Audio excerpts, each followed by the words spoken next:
It says preparing to live stream. So here we go. Setting up your meeting for YouTube Live. Hopefully we can get some people watching, get some comments. I love the Yeah, comments. it is going. But yeah, we're lucky to have Derek Davison here joining us to talk about Biden's defense pick and some other foreign affairs issues. Derek is the founder of Foreign Exchanges, a Substack newsletter about foreign affairs, and I hope I'm characterizing it correctly. The sort of weapons and military industrial complex, and also a podcast of the same name. Um, so we're just starting this the live YouTube Gilded Age broadcast. We've done about 20 episodes, kind of more traditional, edited, pre-recorded. So this is a little more informal, and we're gonna talk about Biden's defense pick and some other good stuff. So thanks a lot for joining us, Derek. Sure, happy to be here.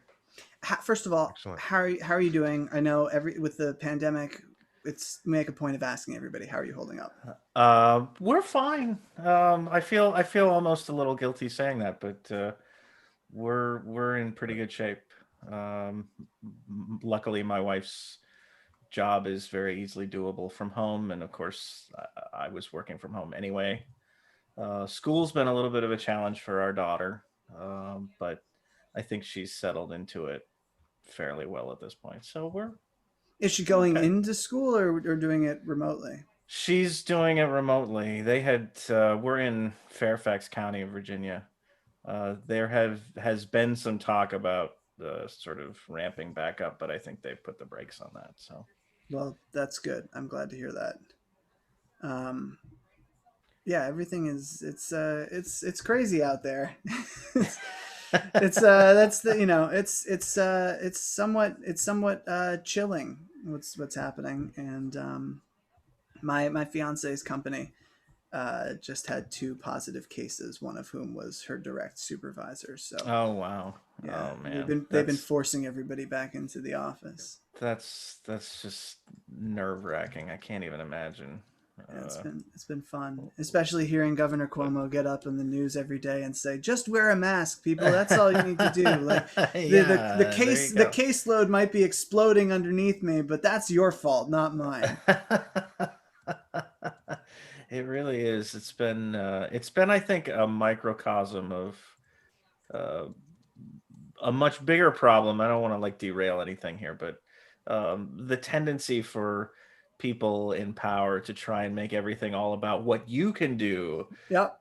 You need to be recycling and watching your carbon footprint, and But it's like, Exxon, we're yeah, gonna Exxon's okay, or like we don't have to do anything to like systemically to fix any of these problems. It's all on you. right. It's like when Kennedy said, ask not what your country can do for you, ask what you can do for you. You know what? That doesn't hold up in a Yeah, fucking pandemic when yeah, kind of like, falls apart. yeah. So the reason that we're here today, we are gathered here today, is to discuss Joe Biden's pick for defense secretary, also known as the Pentagon chief, putting somebody in charge of our military. Um, and that person that he chose is a board member at Raytheon, which, for those who don't know, first off, how don't you know if if you're watching this and following all of us? How do you not know that? But they are a private defense company. They make weapons. Among the things they do is they make weapons, and those weapons currently are being shipped all over the world and used in conflicts. And yeah, so anyway, Derek, what's your initial take on this? I mean, there are a lot of red flags about Lloyd Austin. You've mentioned that he sits on the board of Raytheon. He's also, I think, on the board of this it's some hedge fundy type of a place, and now Yeah, I'm blanking on the name. Pine Pine Island is the name of Pine Island Capital, right? it.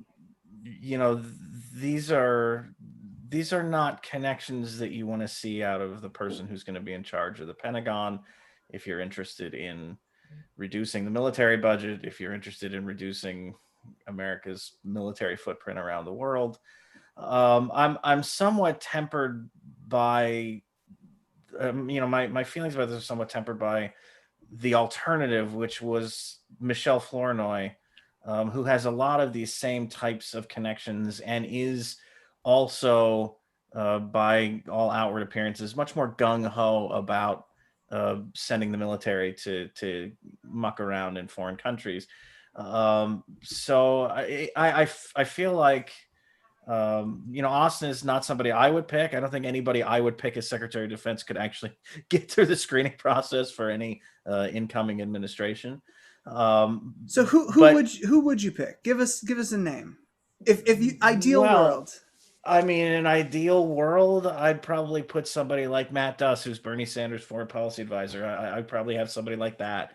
Or somebody like William Hartung, who's at the Center for International Policy, who's written extensively about the need to cut the military budget and how we could do that and reinvest that money in better ways. I mean, there's a lot of sort of people out there who write about this stuff and have thought about this stuff who would be good choices. Andrew Bacevich, if you wanted to go with somebody who's ex-military, who's not a leftist by any stretch, but is certainly a realist and somebody who's much more attuned to the need for a restrained U.S. foreign policy. I mean, there's people like that out there who I think would be great choices to run the Pentagon. See, don't anybody watching this, don't let us say that we don't offer other solutions or alternatives. Because we're all about solutions, right? But you get this shit all the time. Like, well, who would you pick? And it's like anybody else. Yeah, I mean, it's a dismal list, and I feel like, to look at it more broadly, I feel like this is a pattern that's emerging as Biden kind of rolls out these picks, that they sort of float names, or names are floated. I don't want to say they're floating them, but names of people who would be really kind of undesirable in these positions. And then they pick somebody slightly, like, marginally better in some ways, and you're sort of relieved that it wasn't. I mean, Neera Tanden was that happened with Neera Tanden with OMB. Yeah, that's happened. That happened with Neera Tanden. I think the Rahm Emanuel, like the undying, speculation about Rahm Emanuel having some kind of role is intended to scare people to, sort of as a worst case scenario. I think there's a lot of that. But in the end, let me just pause, Walker. Hold on. I think there's something going on with our live stream. Actually, it doesn't seem to really be working. Like, it says live, but it's not. So, is there a way of restarting? I also think you guys couldn't hear me for the first 2 minutes of this. Right. I think I could hear you. I'm seeing that this is live. I have the link up. Okay. For me, it's just. Hold on. Wait. Can we ask? Can we ask people watching in the chat if you could just tell us if you hear us? And if you see us and whatnot. You know what? I think I was using the previous link. There must have been, you must have done it twice, and so there's another one. So it's working fine. My bad. My bad. We're all good. Technical issues are over. But yes, as you were saying, Walker, we were just saying that this sort of bait and switch kind of thing they're doing.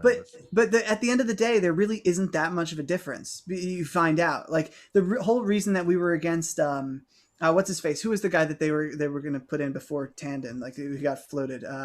Bruce Reed. Yeah, Bruce Reed. So the big thing about Bruce Reed was that he had proposed that he was in favor of Social Security cuts back in the day, and of course, then lo and behold, well, so is Tanden. So it's a degree of difference that is pretty troublingly small. Yeah, it's not bait. Sense? It's not a bait and switch though. It's like it's a bargaining tactic almost with the art of with certain segments of the party. It's like it could be this bad, but it's only going to be this bad. Aren't you relieved? Yeah, I guess it's a reverse bait and switch. Is kind of what I yeah. But at the end of the day, like, look, they have to radically transform this country in a very short amount of time. Like, we have a very narrow window in which to do things, just with climate change, with I think the mobilized far right. And if they don't do that, they are condemning us to a future that is awful. And so I find much of this discourse is sort of distasteful. Like, online, you've got people who are like, well, you guys lost, so now you have to take our shitty picks and like it. And it's like, Okay, you're on this sinking ship with us, asshole. Do you understand that? Sorry, I'm feeling frisky today. But yeah, it's it's time to post and to go live, baby. I know, but it's frustrating. I find myself endlessly frustrated all the time, and yeah. So anyway, let's get back to the topic at hand. Let's talk about this genocide monger who Biden wants for defense secretary. I have a statement here that I'd like to read. And I'd like to get all of your reactions. This is from Ahmad Al-Ghabari, who is a Yemeni journalist who does work in Yemen. He's also an activist, and he helps feed and supply people who are desperately in need there, and risks his life to do so. And he provided us this statement to read live. It's Yemen has been under U.S. Saudi-led coalition war for 5 years. We were happy when Joe Biden promised that he will end U.S. arms sales to Saudi Arabia when he becomes the U.S. president, but it seems that it was only just election promises. We need a real action and immediate solution for Yemen's crisis. Every 10 minutes, a child dies from hunger in Yemen.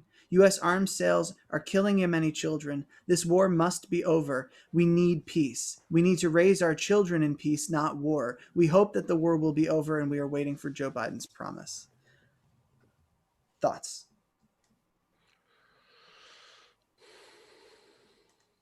Not so great.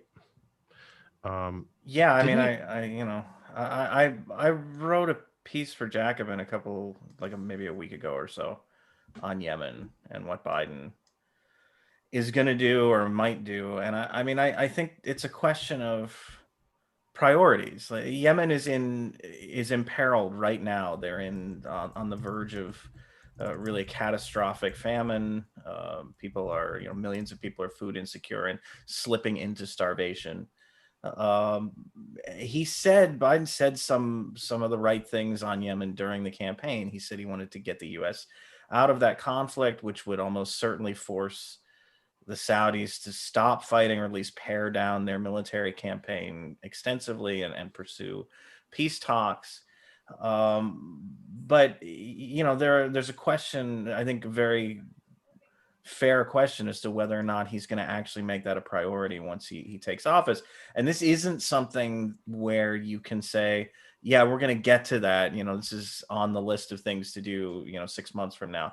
This is something that has to happen right away. And crucially, it's something that can happen right away. There's been a bipartisan movement in Congress to end the U.S. involvement in Yemen. They passed war powers resolution in both houses of Congress last year that Donald Trump vetoed. All it would take would be for Biden not to veto something like that. Or if, the makeup of Congress, the next Congress, is such that those resolutions can't get passed, he can take action unilaterally as the president and end that war to a great extent. And it would not be a complicated thing. It wouldn't be an unpopular thing. It wouldn't be a particularly politically perilous thing. It's a very easy thing to do. And I think whether or not he does it, and does it quickly, it will tell us a lot about what kind of foreign policy he's going to pursue. Right. So, this is something he could do on day one. He could take immediate actions to wind down that war. He could end arms sales. It seems that I agree with you, Derek. I think it will be a big test of his administration and the direction that he is going to go. I know that a lot of people out there are very skeptical right now that he actually intends to follow through on this, but it is something that if he is facing a hostile Senate, it's still something that an accomplishment he could have. Right. So why it's one of the worst human rights atrocities that's ever happened. There's so much suffering going on. Why is it just lack of political will, or it'd be interesting to unpack the reasons why it keeps on going on. I mean, the origins of this were, I think, part of a deal that the Obama administration made. It's not like a quid pro quo on the surface, but underneath it was a, we want to negotiate with Iran. We want to do the nuclear deal with Iran. We understand you have concerns, the Saudis, you have concerns about this, and you and the Iranians don't get along. So, we'll help you sort of take whatever actions you feel you need to take to secure the kingdom, the Saudi kingdom, against Iran, and that came to include Yemen. The Houthi rebels in northern Yemen are, at least to some extent, aligned with Iran. That alignment has gotten stronger in part because of the pressure the U.S. and the Saudis have put on them. But the Saudis felt like countering the Houthis was one way to sort of counter Iran, and the Obama administration helped with that. In sort of a if you don't bother us too much about the nuclear deal, we'll help you with this. For the Trump administration, it's been a different motivation. It's basically Donald Trump is enthralled to the Saudis and, has sort of gone along with anything that they've wanted to do for 4 years. He's been, he's obviously withdrawn from the nuclear deal and sort of scrapped that or tried to, and instituted his maximum pressure campaign against Iran. And again, on the same logic the Saudis were using, that we're sort of, there's this relationship of some kind between the Houthis and Iran. Opposing the Houthis and supporting the Saudi war effort has become part of that maximum pressure campaign. So in terms of Austin, where does he stand? It sounds like he's not as militaristic as other options were. So do you have any idea where he might stand on something like this? I mean, what everybody seems to say about Austin, and this is, sort of a double-edged sword, is that he's a guy who will follow orders. That's what he was, sort of known for as an army officer. He and Biden apparently had a very good relationship, which is probably a big part of the reason why he's gotten tabbed for the job. Biden and Flournoy allegedly or reportedly didn't have such a great relationship. So, I mean, I think if Biden orders him to get the U.S. out of that conflict, he'll do it. I say this is a double-edged sword because you don't necessarily want a Secretary of Defense who's just going to follow the president's orders all the time. You want a Secretary of Defense who might challenge the president on some things. Now, that said, and again, sort of comparing him to Flournoy, if the Secretary of Defense is going to challenge the president to be more militaristic and to get more involved in conflicts like Yemen or other kinds of other sorts of conflicts around the world, then maybe you don't want that. So it's not an ideal situation, but on this particular issue on Yemen, I think Austin will do what Biden, follow the path Biden dictates. Well, Austin, so I just want to read a couple things. That this was reported by the New York Times that Austin owns more than $500,000 in Raytheon stock, and he was paid a total of $1.4 million in stock and compensation over 4 years that he was a member of the United Technologies Board. So, I mean, I want to believe that this is somebody who would, embrace peace, but his financial interest has been in genocide for the last, 4 years.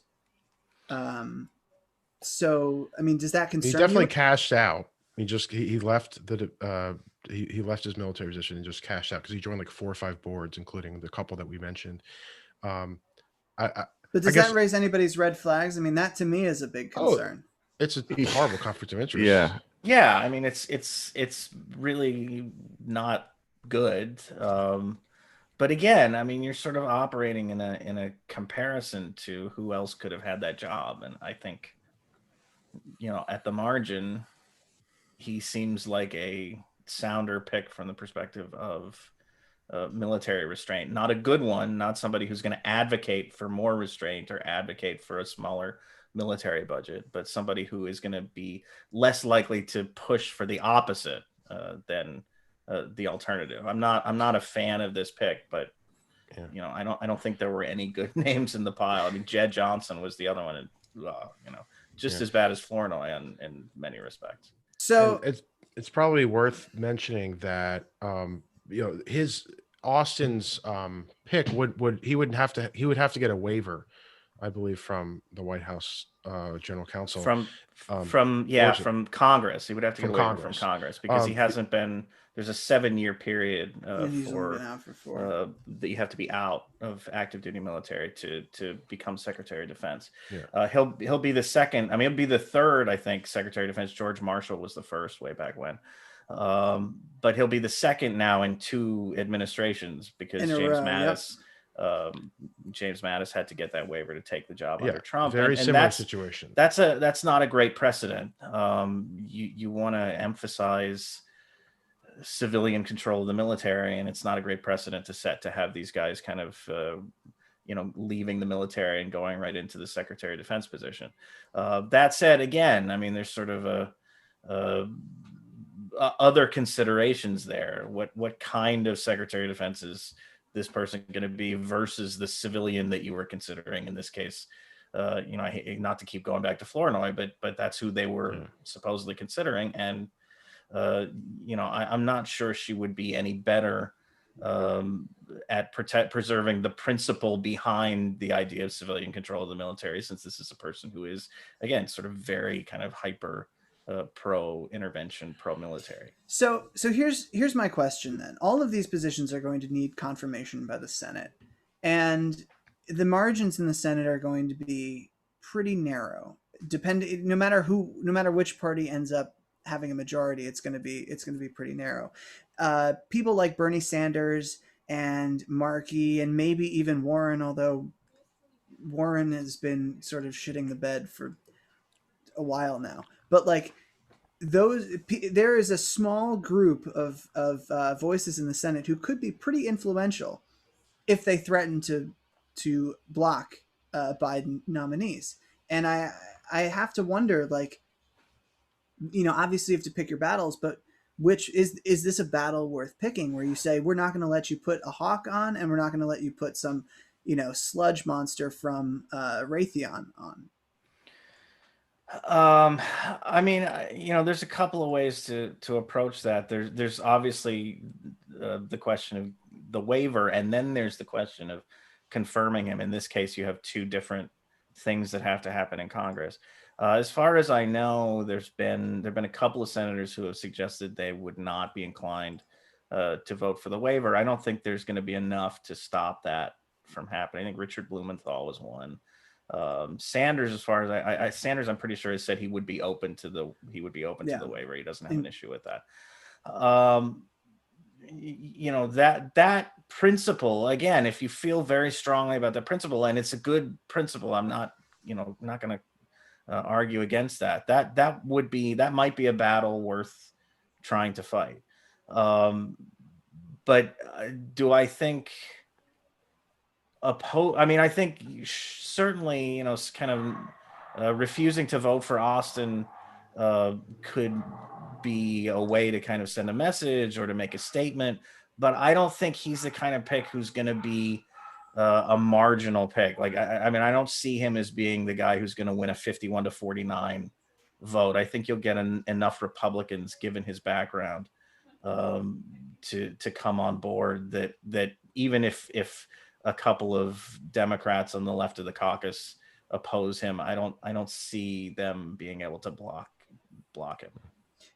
That's different than Neera Tanden. Yeah, Neera is a different case. Well, I don't think she's going to get any Republican support. She angered all the Republicans on Twitter, so they feel like they have to base their vote for confirmation of because cabinet position because she's mean on Twitter. Tweeting nasty things matters now. Apparently, Twitter is real life, guys. It sometimes is real life. It really. I mean, but it's not. It's not just. Look, it's not just mean tweets. I mean, yes, mean tweets are. It's annoying, but this is somebody who blocks reporters. This is somebody who but they don't care about that. Right. This is right. We're only talking about why the Republicans are going to. Right. Yeah, I'm saying for me, when you get all these articles like, oh, the Republicans don't like her mean tweets. I'm like, well, I don't like her Twitter presence either. Like, I don't like the fact that she elevates some of the most toxic, like misogynistic, racist anti-Semitic voices online. Like, I don't like that. I think that is she bad. sucks, but they don't care.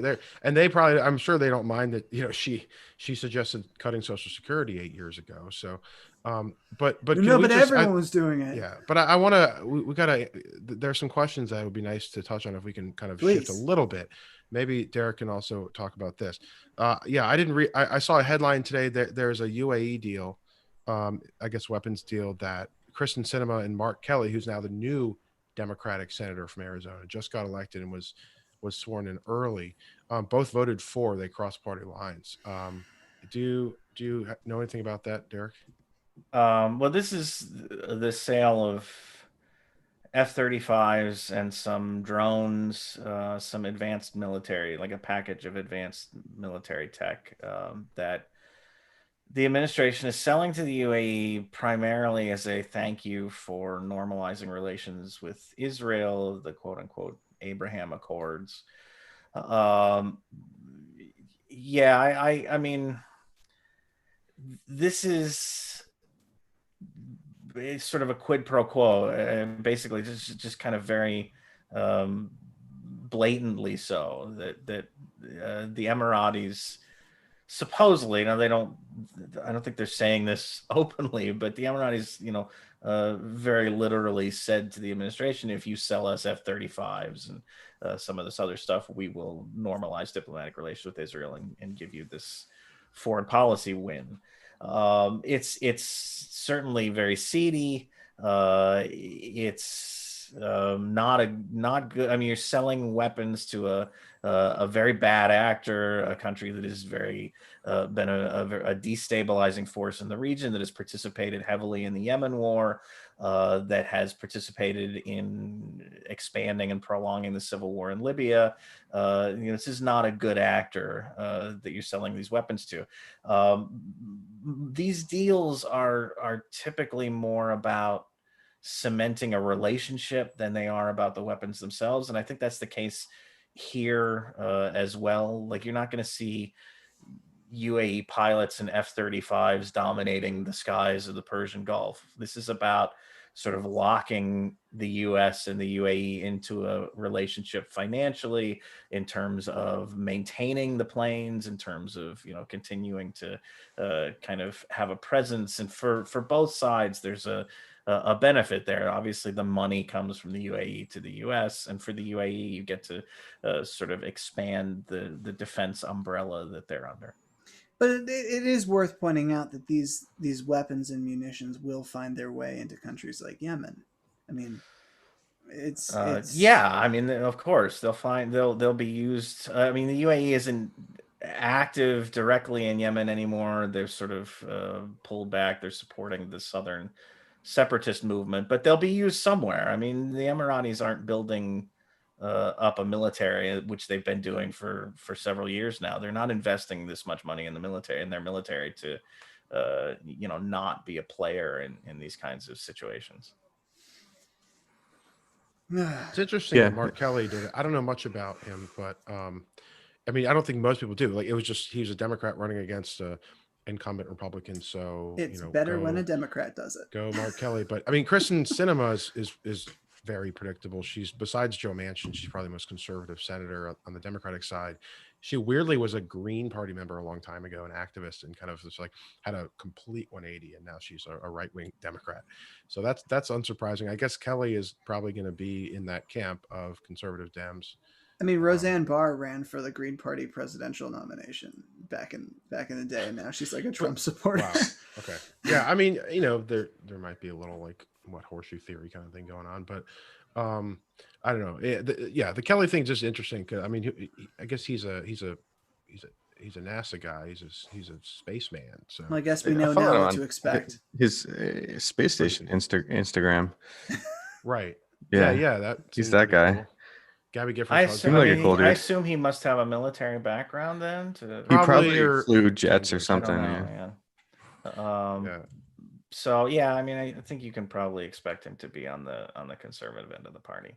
So somebody asks, unrelated question: does Mayor Pete know how much bread costs in China?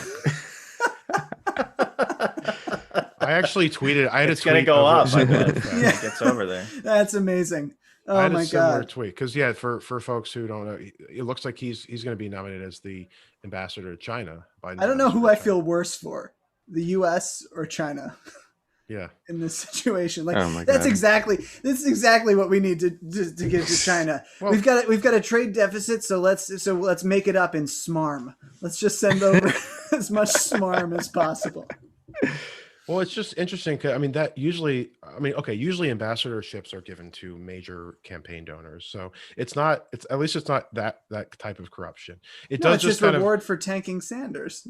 and just generally, like Biden, I think he thinks Buttigieg is like the kind of the next generation, it's several generations younger than Biden, but he's a next generation of the Democrats, the corporate Dems. But it just kind of seems almost like his position at McKinsey, like when you have these people who are, I mean, like intellectually pretty smart people who work for a giant consulting firm, and they go in and they have no expertise in the industry they're working in whatsoever, but they just go in and they kind of just screw things up, like and like that. That's kind of, he's like kind of being a consultant for. Yeah, I mean, the context for this was the piece that I saw was in the Washington Blade. Was like, Biden's getting heat from LGBT groups for not, having really any appointees, as far as I know, LGBT appointees so far. Yeah. And so there's like this fixation on Mayor Pete as like the one LGBT. I didn't even think about that angle. Oh my God. So they're trying to find him a job, but the problem is he's not qualified for anything. I mean, he was the mayor of South Bend. Like, what is he it is do? It's the arrogance though. Like, Red Czar. Yeah, it's the McKinsey arrogance. You can fix any problem. I mean, an ambassador to China has been in the past, sort of in the recent past, I guess, has been sort of a place to put kind of a prominent politician. Like John Huntsman was previously for Obama, was ambassador to China. It's been a place to put people who have a higher profile than like a career foreign service person, but not a bundler or a donor who you would send off to, right, because it's some less it's important a major trade relationship. But it's really, I mean, the issues that the United States has with China, not just sort of the ones that have opened up over the last 4 years, as we've had, this increasingly hostile back and forth with Beijing, but the sort of mounting, looming things that are happening around the world that literally cannot be solved without cooperation between the United States and China. Climate change, pandemics, all of these things that kind of scream for somebody with a little more substance to have that position, and not to make it a political demonstration to the Chinese that we mean business and we're going to be tough, and not to give it to somebody who kind of did you a solid in the primary, but to actually give that post to somebody who's either a career foreign service officer, or at least somebody who has a lot of substance behind them and can really bring something to that relationship. It seems pretty short-sighted. In fairness, though, they probably heard that China has a lot of state assets that are ripe for privatizing. So, in that sense, sorry, I can't resist. I really can't help myself. God, he's so bad. It's like every name that comes out is like worse than the last, or like on par with the last one. But yeah, the mayor of South Bend, whose foreign policy experience includes his service in Afghanistan, which was not for the CIA. 6 months of a desk job. Yeah. I have been seeing a lot of CIA Pete hashtags. Right. But there's another potential stick with the rats, people. Cabinet secretary who's kind of wrapped up in all this, which is Tony Blinken, who I don't know if, well, his firm West Exec Advisors or something, basically helps companies get military contracts, right? That's a big chunk of it. They're not West Exec, which is, I think, named for the street that their office is on, West Executive Avenue in DC, which is the road to the White House. Lincoln and Michelle Flournoy, there's that name again, co-founded it. And Avril Haines, who's now the designate for director of national intelligence, founded it after, sort of at the end of the Obama administration. And it's one of these, what's called a strategic consultancy, which is not a new thing. I mean, Henry Kissinger has one and has had one for a long time. But it sort of exists in the space between outright lobbying and, I don't know, having a reputable job. I mean, it's a place where companies can go and get advice. They can get a friendly ear. They could get somebody who maybe has some influence who can help them out on something. It is very much like lobbying, but it doesn't carry the stigma because not as many people know what a strategic consultancy is versus, vis-a-vis what a lobbyist is. So, they've had West Exec's client list, as far as I know, is not a public. It's not publicly known, but they don't disclose. They've had relationships with companies looking to do like heavy relationships with companies looking to sort of navigate the Pentagon contracting process. And one of the alleged clients from one report I read, I believe, is an Israeli AI company. Well, it's interesting. Biden promised transparency, and they don't disclose their clients and don't have to. Well, there's a way to not be non-transparent because no one knows to even ask the question. So reporters do, though. I mean, I guess there's some question now as to whether Blinken and whoever else work at this place are going to be have to submit financial disclosures, whether they're going to have to submit the names of their clients who I think they earned over $5,000 from in the last year or not, because it is this kind of shadow lobbying position, which is sort of nebulous. And I guess it's not really clear whether they're going to disclose. I guess we'll have to wait and see. But also I should say that Flournoy is associated with the Pine Island capital, as is yes. Austin. So they're both seen as kind of links from Wall Street to the Biden administration. Again, if Flournoy makes it in there in some capacity, which I sort of suspect she might, but not maybe as a major cabinet secretary, but we'll see. But there's an article. And I think Blinken has ties to Pine Island too. I'm not. Yeah, I seem to remember that. Sure. So actually, because the Daily Poster, where Walker works, has a report from November 28th. It talks about Pine Island Capital Partners. It lists, Flournoy and Austin as partners of the firm, and it lists Blinken as a partner on a leave of absence. Okay, so Blinken was a partner; he's just not currently a partner.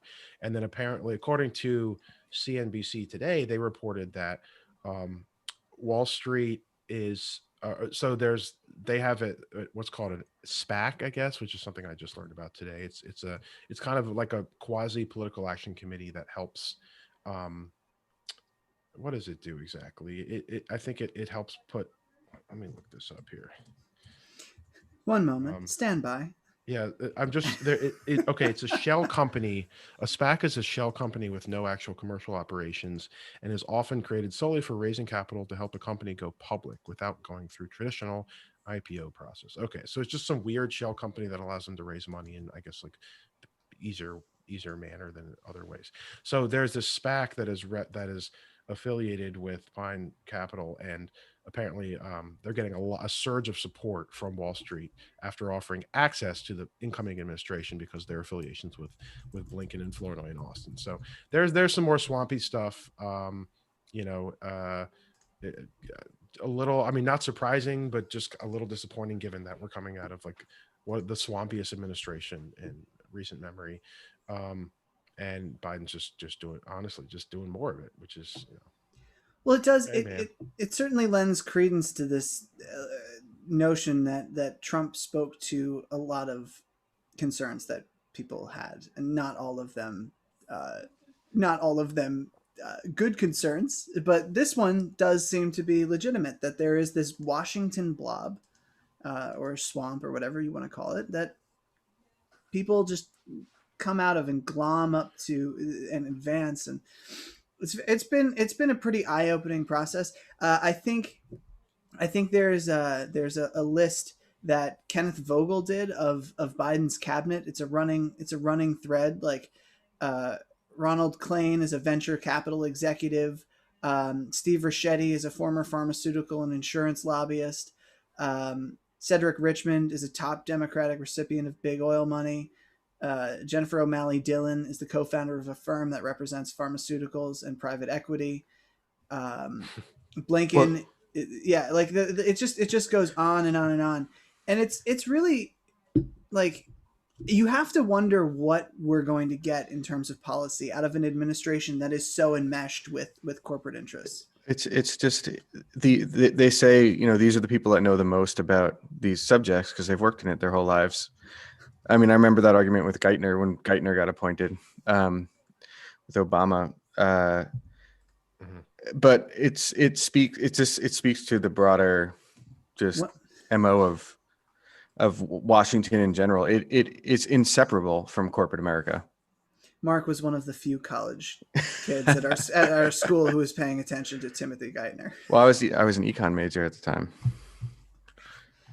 But it's kind of like, someone like Biden, who first of all is extremely dependent on people he's worked with and he trusts, many from the Obama administration, some from before, just doesn't really know anything else. It's kind of like, I don't know if they wanted to get people who did not have conflicts of interest and kind of industry grifting and whatever else kind of backgrounds, like they wouldn't be able to do it because like there wouldn't be anyone that they really thought could do the job or was quote unquote qualified or really they trusted to fill these positions. And you're going to have the occasional pretty good nominee. It looks like the U.S. Trade Rep nominee is pretty progressive. It's a rarity these days, but you know, like there are going to be some, like I really hope for the Interior that Deb Haaland gets the nod, but I cynically kind of think like she's not. They're going to give it to like Mark Udall or someone. But you know, maybe it'll happen.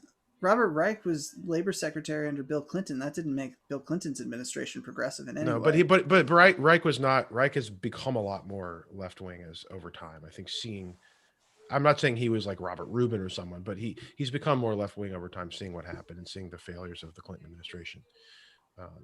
You know, but that's fair. So who's everybody's worst pick so far? Derek, what do you think? You're gonna make me. I'm gonna have to look at the list now because I've been focused on the national security folks, and I haven't even really I haven't paid enough attention to the. Oh wait, yeah. So remember when Biden answered the question like, can you name? He couldn't answer like, could you name a progressive in your administration? Or Harris was unable to answer, and Biden's like, national security, national security. Yeah. to whom, sir, was he referring?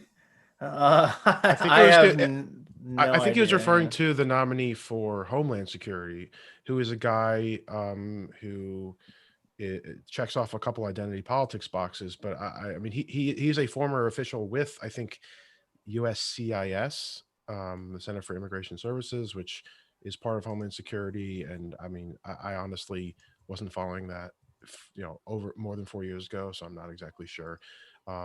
It just sounds, I mean, he's kind of coming out of the same department he's going to be leading. So it's not like he's really, I don't think radically progressive in any way. I seriously doubt he's progressive at all. I just think that, they didn't have an answer. So they threw a name out. Well, he threw an unlikely department, but yeah. So who's your worst pick, Derek? I mean, I feel like, I see a lot of red flags in Avril Haine's background, and I know there are a lot of people who came out of the Obama administration who said she was she's very much a voice of restraint on drone strikes, and she was constantly, she was more worried about civilian casualties, and I mean she defended I mean she basically helped cover up the scandal of the CIA hacking into the Senate Intelligence Committee to when they were doing the torture investigation and kind of hacking into their systems to try and figure out what they were doing, and she advocated, she was a proponent of Gina Haspel becoming CIA director at the beginning of the Trump administration. Gina Haspel was involved in the torture program.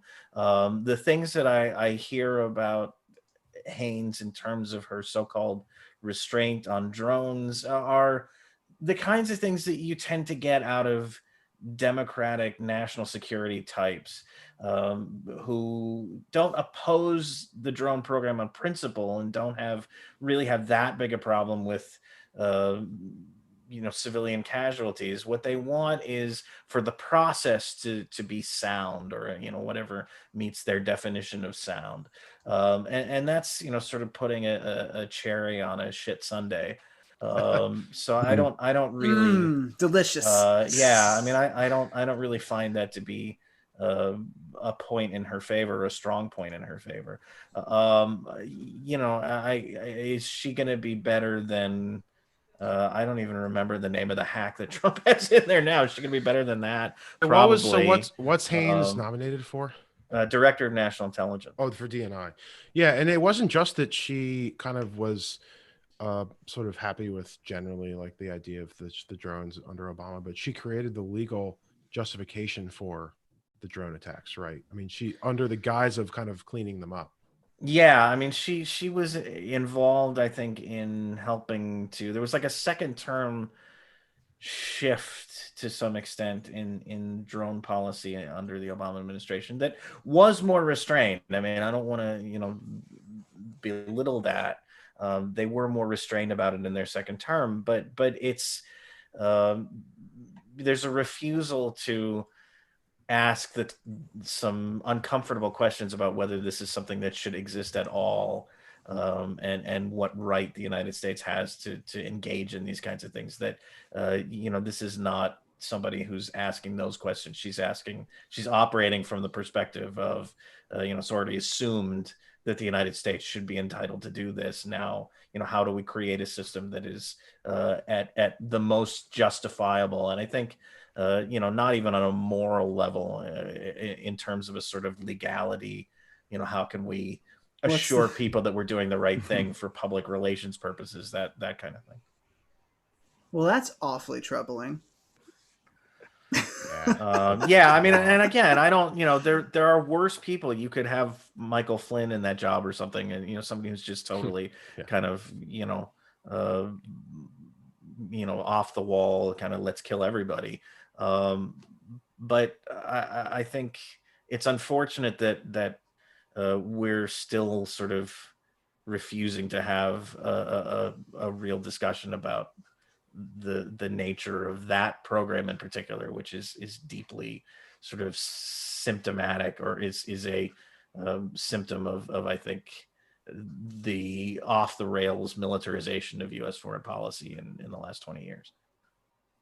Mm-hmm. Alex, how about you? Who's your worst pick? I agree with Derek. I would have to have a whole list in front of me. There's a lot now, but I remember looking. You've had all this time. I know I didn't. I was tweeting, guys. I was tweeting. Alex, jeez. I was just firing off some tweets, guys. Twitter, daily poster. I'm a daily poster.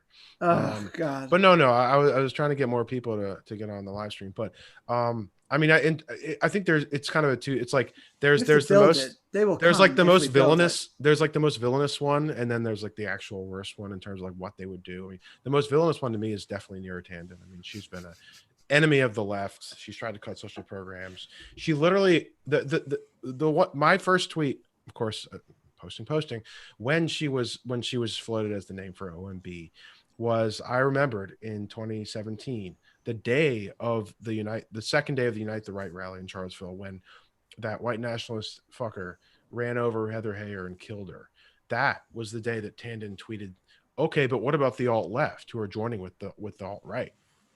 And then Trump used the same phrase, the alt left, like in his notorious press conference about the fine Oh my people. God, I did not realize that. A legacy to be proud of. Yeah. Tanden hates the left so much that she was willing to blatantly lie that there is some alt left equivalent of the alt right that's actually working with the alt right. The day that an anti-fascist protester. Well, in fairness, there is sort of an alt left of center contingency right. that is in the radical centrist, maybe. That is in really simpatico with right wingers, and I know because I get the same shit from both of them. They just happen to be her followers. Yeah, they're not. It's not. There's no like left actual real contingent. So the point is, like, I find her the most villainous because that kind of stuff is really dangerous rhetoric and harmful. But I don't know. There's probably gonna be someone coming in who's gonna actually do a lot more shitty things for policy. But I remember reading about Avril Haines when she was floated for DNI, and I was very troubled by the drone stuff and that other thing about the CIA hacking and stuff. So I don't know, man. There's more to come. But I think, I mean, Derek, I agree with Derek in general that it's like, and Ryan Grimm had kind of an article about this in The Intercept recently. It's like, if you compare, it's like it could be worse. And actually, Obama's picks were a lot worse overall. If you go through them, kind of look at them collectively. That is. I mean, there's a lot to report on. There's a lot of conflicts to talk about, a lot to complain about if you're progressive. But again, it's not as bad as the last two administrations. Okay. So that is like, and granted, we're 8 years later, 12 years later, whatever, like that. Not as it's bad important. as, yeah. It's important that we actually make real progress, not this tiny little incremental progress, which is what Biden might do. So Mark, what about you? Who's your worst pick? I'm gonna have to go with Neera Tanden, most villainous. Avril Haines, most dangerous. Wow, we're just not very. And then I'll just throw the Pete, and then I'll do three.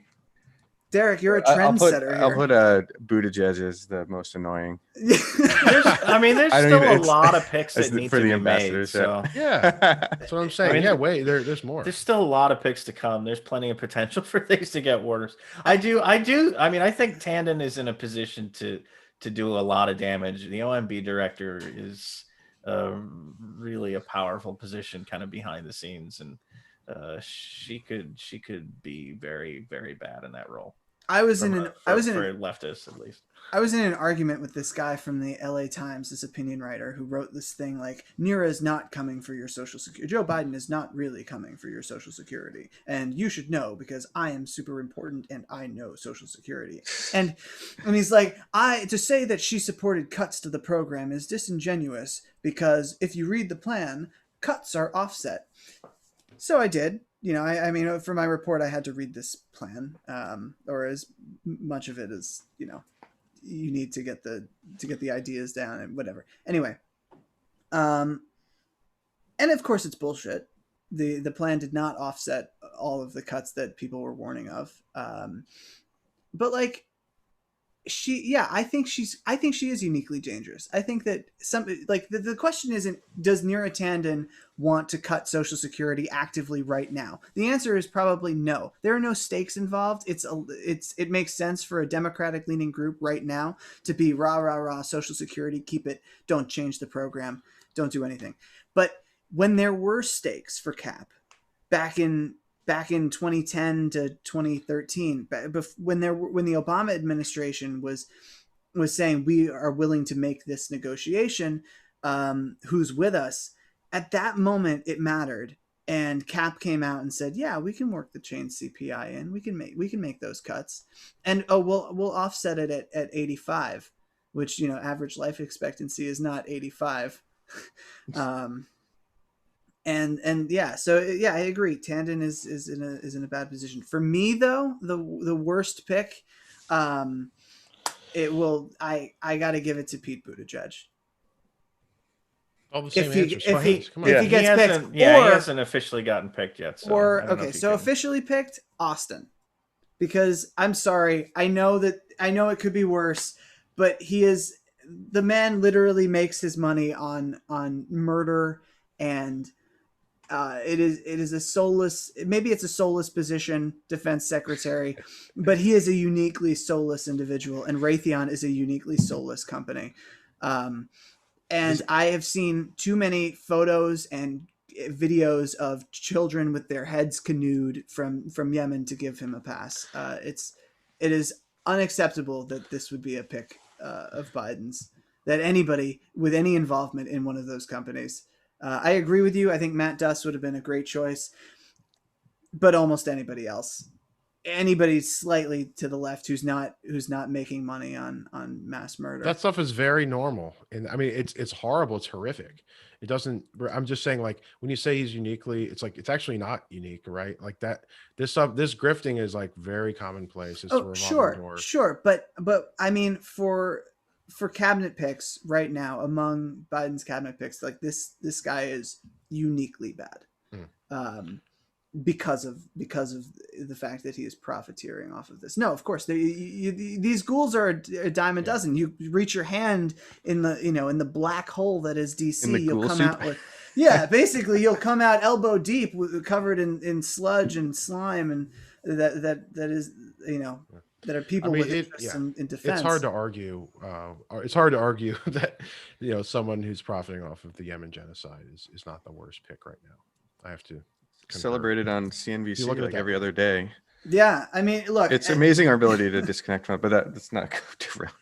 The genocide did just get points for diversity, I guess. Yeah.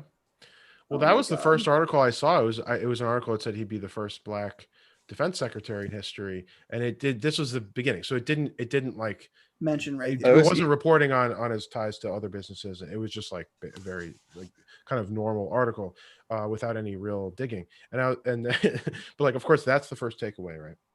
Well, even Trevor Noah even joked about that.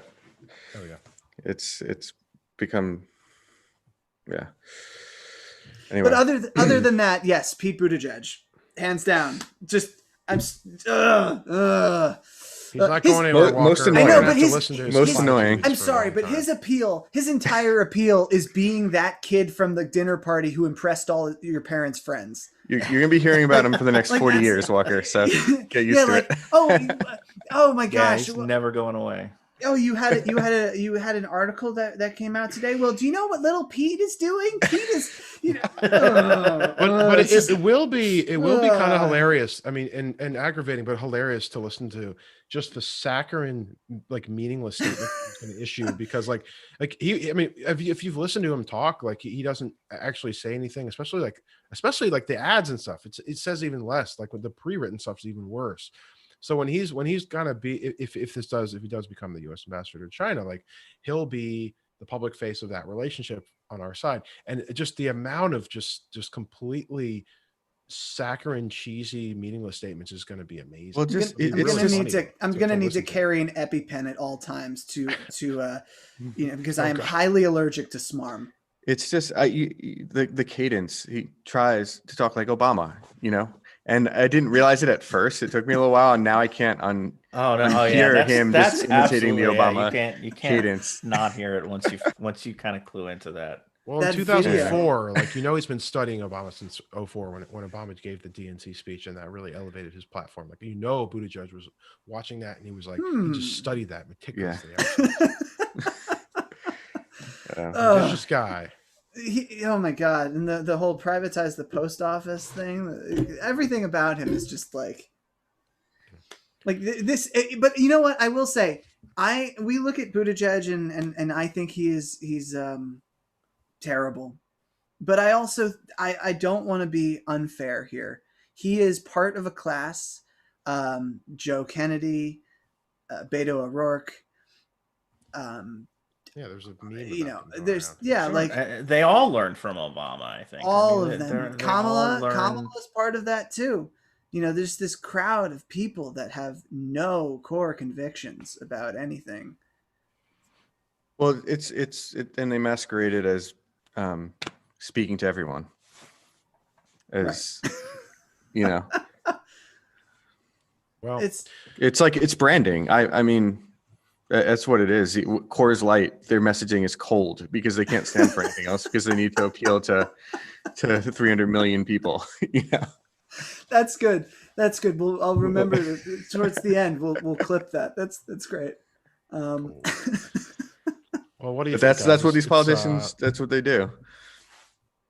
It's been about an hour. Yeah. I think we can wrap it. Giving us lots of his time. Yes, thank you for joining us. I hope that you will do it again, and I really appreciate how eloquently you explained all of these conflicts, because if I had to explain the war in Yemen, I think that I would just it's a lot of death. Maddening. Yeah, death all the time. Videos. But I do want to give just a last plug for people who are who want to learn more about the conflict. There are Yemeni journalists out there that you should follow.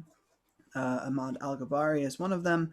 You should also, we did an article in Paste Magazine when Paste Politics was still a thing, where we ran uncensored images of the violence, and that article, we'll post it in the description below. It comes with a trigger warning if it's a lot of dead children, so be warned. Anyway, cheery note to end on. Thank you again, Derek. Thank you, Alex. Thanks so much, All right. And yeah, everyone, check out Derek's website, fx.substack.com, foreign exchanges, subscribe. And also want to give a plug for our forthcoming news app for independent media that Derek's website is a founding media partner of, Opt Out. There you go. So we're finally trying to get better at this. We're doing it. Go to optoutnews.org to find out more, sign up, be first in line to download the beta app in March. And we're really happy to have Derek, and also Discontents, which is a collective of Substackers that Derek's part of, many of which are also individually our partners. But we're aggregating independent media exclusively. A lot of these, for instance, Substack newsletters that aren't Google, it doesn't rank them very high in the search, for example. They're not going to be covered in a lot of the mainstream media aggregators. So really happy to be promoting that great work. And subscribe to our channel. Discontents.substack.com. Okay, yes, discontents.substack.com. We'll put that in the notes as well. All of it. All of it's going to be there. And we're going to blast this out on the podcast apps as well when I'll edit this thing down. So it's going to be obnoxious. No, get ready for our marketing plan for next year. All right, everybody. Marketing for all who want it. I have to work on it. There you go. All right. Well, yeah, thanks a lot for your time, Derek, and coming on and educating us. Thanks for having me. All these issues. Education for all who want it. Time for all who want it. Ending the stream for all who want it. All right. There we go. All right. Take care, everybody. Thank you. All right, take care.